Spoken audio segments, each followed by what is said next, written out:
जय Malhar news चॅनलच्या सर्व प्रेक्षकांना सपना चौधरीचा नमस्कार। नंदुरबार जिल्ह्यातील शहादा शहरातील शासकीय वसतिगृहात जेवणातून विद्यार्थ्यांना विषबाधा, 40 ते 50 विद्यार्थ्यांना विषबाधा झाल्याने शासकीय रुग्णालयात उपचार सुरू। घटनेची माहिती मिळताच शहादा तळोदा मतदारसंघाचे आमदार राजेश पाडवींनी घेतली दखल। वसतिगृहातील विद्यार्थ्यांवर उपचार सुरू, सर्व विद्यार्थी प्रकृती स्थिर असल्याची आमदार राजेश पाडवी दिली माहिती आहे। नंदुरबार जिल्ह्यातील शहादा शहरातील सामाजिक न्याय विभाग समाज कल्याण विभागातर्फे चालविण्यात येणाऱ्या डॉक्टर बाबासाहेब आंबेडकर मागासवर्गीय मुलांचे शासकीय वसतिगृह व अनुसूचित जाती व नवबौद्ध मुलींचे शासकीय निवासी शाळा शहादा येथे आज सायंकाळी विद्यार्थ्यांना जेवणातून विषबाधा झाल्याचा प्रकार समोर आला असून यातून जवळपास 40 ते 50 विद्यार्थ्यांना जेवणातून विषबाधा झाली असल्याचे समजले आहे।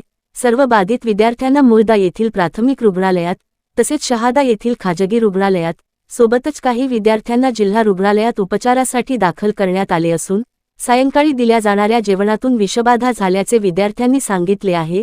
तर जेवणानंतर अचानक विद्यार्थ्यांच्या तोंडातून फेस येणे, संडास उलट्या यांचा त्रास जाणू लागल्याने तात्काळ त्यांना जवळील रुग्णालयात उपचारासाठी दाखल करण्यात आले। या सर्व घटनेदरम्यान विद्यार्थ्यांच्या सांगण्यावरून वसतिगृहातील कोणीही प्रशासकीय अधिकारी अथवा तेथील वसतिगृहातील शिक्षक, गृहपाल अथवा वॉर्डन त्यांच्या या घटनेबद्दल दखल घेत नसतानाचे दिसून आले आहे। जिल्हा शल्यचिकित्सक डॉक्टर विनय सोनवणे आणि खाजगी डॉक्टरांकडून विद्यार्थ्यांवर उपचार सुरू आहेत। वसतिगृहातील विद्यार्थ्यांची प्रकृती स्थिर, पालकांनी घाबरून न जाता संयम राखण्याचे प्रशासनाचे आवाहन शहादा तळोदा विधानसभा मतदारसंघाचे आमदार राजेश पाडवी यांनी केले आहे। सपना चौधरी, जय मल्हार न्यूज, नंदुरबार।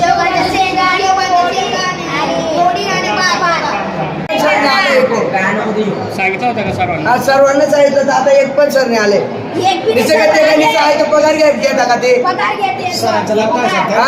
एक रोहिदास सोडवी आणि वॉर्डन कपिल सोनवणे। हा श्याम नावाचा आहे, बिहारी। पहिले पण सांगितलं होतं जेवणासाठी आम्ही आंदोलन केलं होतं, असं पण लागेल वॉर्डन आले नाही नाव सर। कपिल सोनवणे आणि रेक्टर मुख्याध्यापक ना रोहिदास सोडवी। जेवण काय केलं? तिकडे पाहिजे तुम्ही किती मुलं आहेत? 150 कुठून आले तुम्ही सगळे?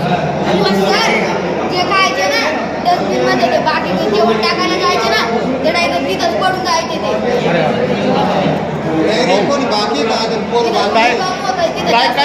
काय खायचं तुम्ही? भात आणि शेवगाच्या शेंगा आणि चपाती। एक चपाती। किती वाजता जेवले तुम्ही? 7 वाजता जेवले। सगळे सोबतच जेवले का? लगेच सुरू झालं।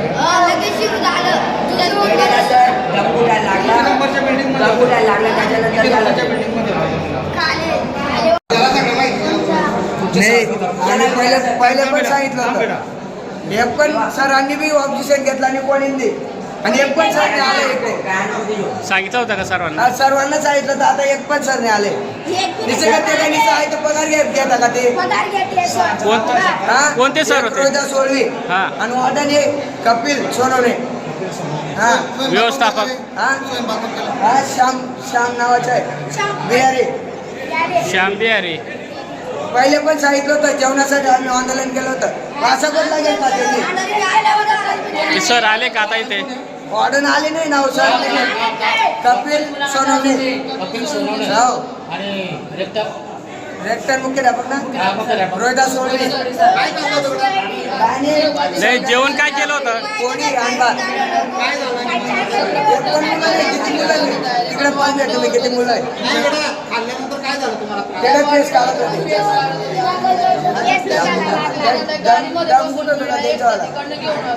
एकला माझ्या भावाला मी गाडीवरती आणलं आणि बाकीला रिक्षात आणलं। नमस्कार, मी आमदार राजेश पाडवी, शहादा तळोदा विधानसभा। आज शहादा येथे सामाजिक न्याय विभाग व विशेष सहाय्य विभाग याच्या नवबौद्ध समाज कल्याण समिती मार्फत त्या ठिकाणी मुलांची वसतिगृह आहे। त्या वसतिगृहामध्ये सायंकाळच्या जेवणामध्ये फूड पॉयझनिंग झालं। त्यातले 4 मुलं सुरुवातीला त्या ठिकाणी सिव्हिल हॉस्पिटलला आणले। माहिती मिळताच आम्ही त्या ठिकाणी त्यांना तिथे उपचार सुरू केले। उपचारामध्ये थोडं क्रिटिकल वाटल्याने त्यांना आम्ही खाजगी BD हॉस्पिटल येथे दाखल केले. इतर विद्यार्थ्यांना त्या ठिकाणी आम्ही आणून त्या ठिकाणी तपासणी सुरू आहे आणि सर्व मुलं स्टेबल आहे. थोडे घाबरून गेलेले, परंतु त्यांच्या संपूर्ण प्रकृतीवर आम्ही लक्ष देऊन आहोत. सिव्हिल सर्जन स्वतः त्या ठिकाणी आले आणि शहरातले सर्व डॉक्टर त्या ठिकाणी आम्ही बोलवून घेतले. खाजगी डॉक्टर ते देखील त्या ठिकाणी उपचार करत आहेत. नातेवाईकांना काळजी करण्याचं कारण नाही. आम्ही त्या ठिकाणी संपूर्ण त्यांच्या प्रकृतीवर लक्ष ठेवून आहोत.